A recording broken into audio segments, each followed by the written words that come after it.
Okay, guys, we have a great show today. We are going to be featuring an interview that Megyn Kelly did with Hogan, Gidley, and Doug Shoen, who is a pollster that a lot of you have probably seen and are familiar with. We do try to cover things that other people have not either covered at all or that are just kind of minorly covered that I think that our audience would get a lot out of. So, with no further ado, we will go right into the interview, and I hope you all enjoy it very much. In this show, we pay very close attention to the remarks she makes publicly since she started speaking to see what we can glean about her because she has remained somewhat of a mystery. And what we're learning is there is a reason for this empty talk that she gives. There doesn't appear to be more there, Hogan. And I'll tell you what, in getting ready for today, we looked at the 3 town halls she just did. And what we saw was the exact lines that she's been using on the campaign trail thus far, repeated over and over. And sometimes in Okay, so in all fairness, many candidates do have, I mean, if they're having a rally every day or they're speaking very, very frequently, they have kind of canned lines or things that they talk about. And Hogan is going to pick up on that. By the way, I wanted to make sure that you guys stay to the end because Doug Shoen has got some excellent ideas at the end. He is a Democratic pollster as well, so he's got an interesting perspective. But let's go ahead and continue. But I just wanted to be fair to Kamala that the problem Megyn is going to be talking about isn't that she just has things that she repeats, but they're out of context. And you're going to hear one that's really out of context in a minute. So let's just go ahead and continue. the same event, she would forget that she'd already given that exact answer in response to an earlier question, and she would just repeat it. I mean, it's almost like to the point where you're wondering if there's a Stepford thing going on, like the machine has malfunctioned. Someone's got to Control-Alt-Delete in there it's got to reboot. It doesn't realize it's already done all this. There's truly like there's nothing to connect to. And all of this explains it because she doesn't have a lifetime of accomplishment. She has a lifetime of being dishonest about her alleged accomplishments all the way through to Okay, and I wanted to stop it right here because it's interesting. I mean, she's right in the middle of a debate on whether she's ever worked at McDonald's, and that prompted the Trump going and working at McDonald's. But um, Snopes did a pretty thorough investigation, interviewed people she grew up with and everything, and nobody could remember her ever working at McDonald's. And so apparently they did a pretty thorough investigation and concluded that there was no evidence to suggest she worked at McDonald's. And on her part, I don't think it would be that difficult to prove. If you went back into your old papers or social security things or anything, it seems like it wouldn't be that difficult. But she is having a credibility issue in this, and her running mate as well. I mean, he's been accused of saying that he retired with a rank that is actually, well, what he said was that he retired with a rank that was higher than what he actually retired with. And there was that he had also gone into battle and used war guns, and he was not ever in battle. He was stationed overseas, yes, but I believe it was in Germany or somewhere, but it definitely was not in the war zone. And so, he's got some things. He was confronted on it. At least he admitted it. I got to give him credit for that. He says, "You know what? I was a knucklehead. I shouldn't have said that." And so, you got to give him a little credit on that. But Kamala's has, flipped positions on all of her major issues just in the last couple of years. I mean, a lot of people would say if she changed one or two positions, everybody's, you change your mind on things over the years, but to change your mind on like almost every major position in the past year and a half, she's got a credibility issue, and it makes people not trust her. So let's keep on going and see what's next here. Professional testimony to her book.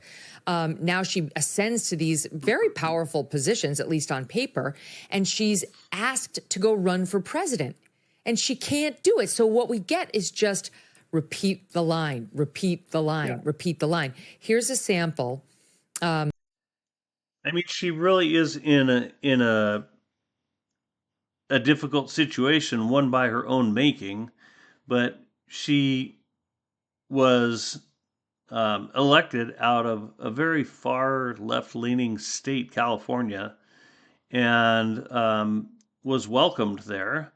And then her party put her in the position of being the candidate for the whole United States, which isn't far left. So you've only got a couple of choices. You can either ignore what your policies are and focus on joy. Well, she did that, and that only lasted so long. You can try to say, even though I'm coming from a left position, I am going to be the president of all of you, and so I will reflect the views of my constituents. You know, that might have gotten her some traction. Or you can tell everybody that you made this huge change, and that you've changed your position on almost every position that you've had. So people just aren't buying it. Let's continue. Monday, 3 events in 3 different swing states. Take a listen to Kamala Harris in Stop 4. So I've now, as vice president, met over 150 world leaders, presidents, prime ministers, chancellors, and kings. Many of them multiple times. We've heard this. To the point we're on a first-name basis. 1,000 times. I met over 150 world leaders, presidents, prime ministers, chancellors, and kings. He's met over 150 It's a world different leaders. event. Presidents, prime Different ministers, event. chancellors, and kings. We have traditionally been able to walk in those rooms, chin up, shoulders back. Chin up, Heard shoulders it back. 1,000 times. We walk in, chin up, shoulders back. I mean, it sounds kind of funny, but I mean, you might be able to do the same thing with Trump if you took the exact phrase he used in different places. But again, and that's what Hogan Gidley is going to be bringing up, and that's a fair point. But she is going to use them completely out of context, and you will see that. Let's continue. I have said many times publicly, and I'll say it again. In many, many ways, Donald Trump is an unserious man. I do believe Donald Trump to be an unserious man. And I have said publicly, Donald Trump is an unserious man. Now, I do have to interrupt on that one because almost everybody that knows Donald Trump knows how passionate he is about this country and getting it back on track. The guy has probably lost a lot more money than he could have made during the time that he served and run as a candidate, and he almost paid for this with his life. So to say that he's not a serious candidate or a serious man, I think that's just a platitude. I don't think that there's much substance to that, because I think anybody that knows him or has known him for any length of time would say completely different. I think they would say he's very serious, and he can be very serious with world leaders too that are threatening America. So I don't know where she got that thing about him not being a serious man, but the rest of the world thinks he's serious. The world leaders think he's serious, and so we'll leave that one at that. The vast majority of us have so much more in common than what separates us. Have so much more in common than what separates us. That the vast majority of us have more in common than what separates us. You know, we are an ambitious people. We are aspirational. We have dreams. Oh, God. We are an ambitious people. We have aspirations. Megyn can hardly we have take dreams. Oh, my God. Hogan. It's brutal. The reason it sounds empty is because it is empty, because she is empty. She offers nothing. Now, do politicians give a lot of the same speeches all of the time? Absolutely. But something Doug hit on, the word I think is so important, is inauthentic. This isn't even a speech, Hogan. This is a Q&A. Sorry, keep going. Yes, but these things are rehearsed on their side.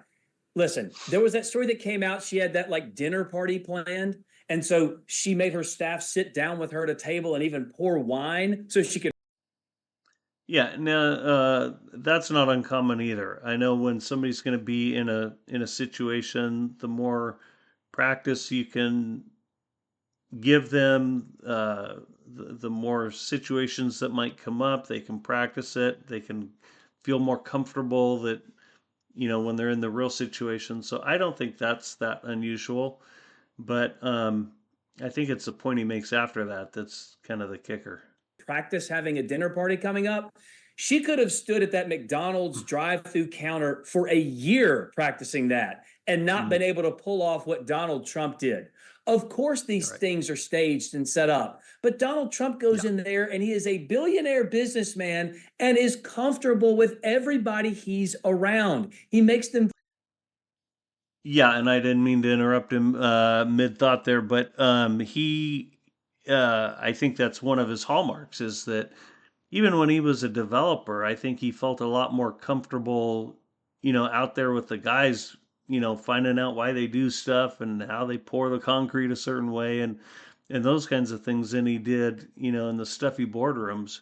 From what I've heard about him, even before he had anything to do with politics or ran for any office, that that he was always that way. He always liked hanging around the common guy rather than the kind of the insider group. And gosh, you see that when in the middle of these hurricanes when he's come down there and just talking with the guys that are trying to help and the police officers and yeah, he's a billionaire, but he's kind of the working man's hero, and the things he says and the way he shows the care that he does, he really resonates with the common man.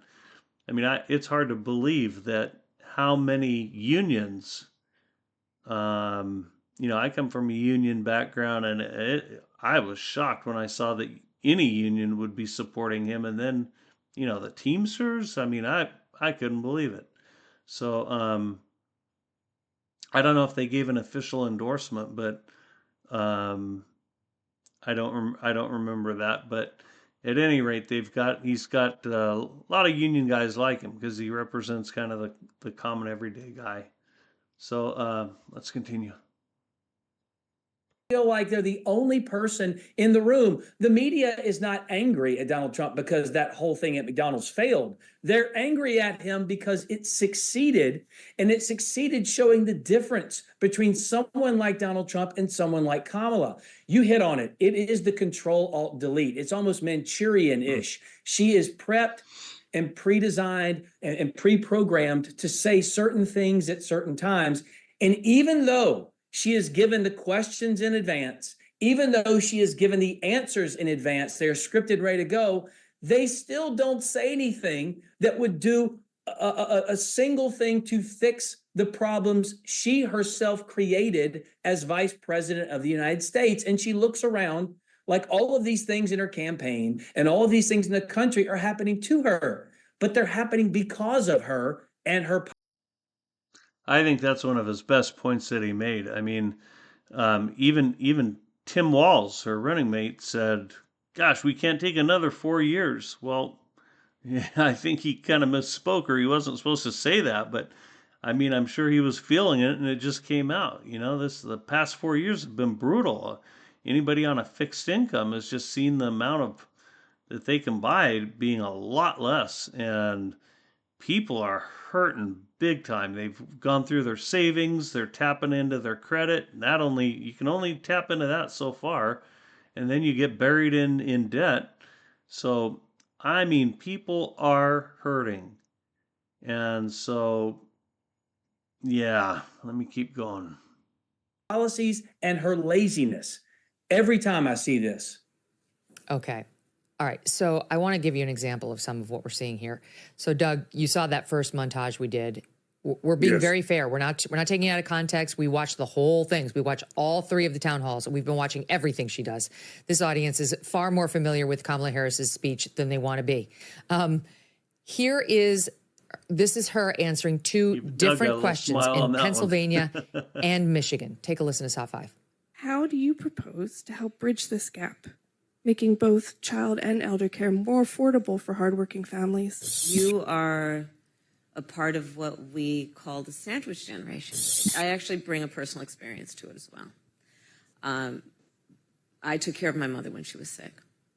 And good for her for that. And good on you, Kamala, for that. That work give credit where it's is due. the work of trying to cook something that they feel like eating. What would you say to people like myself who are part of these traditionally conservative communities who want to move forward but are feeling the pressures of the political divide?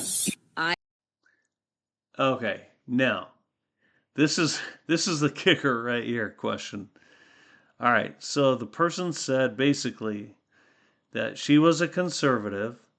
Kamala's been on this program or talks a lot about moving forward. So she's saying, I'm a conservative, I want to move forward, but there's a lot of political pressure in both directions. What should I do, basically? Okay, so that was the question is, I'm a conservative, I want to move forward, but I feel torn. Now let's see what her answer is.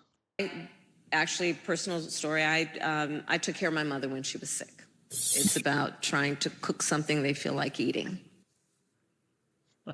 Oh my God. That second question had nothing to do with the sandwich generation or taking care of your mother.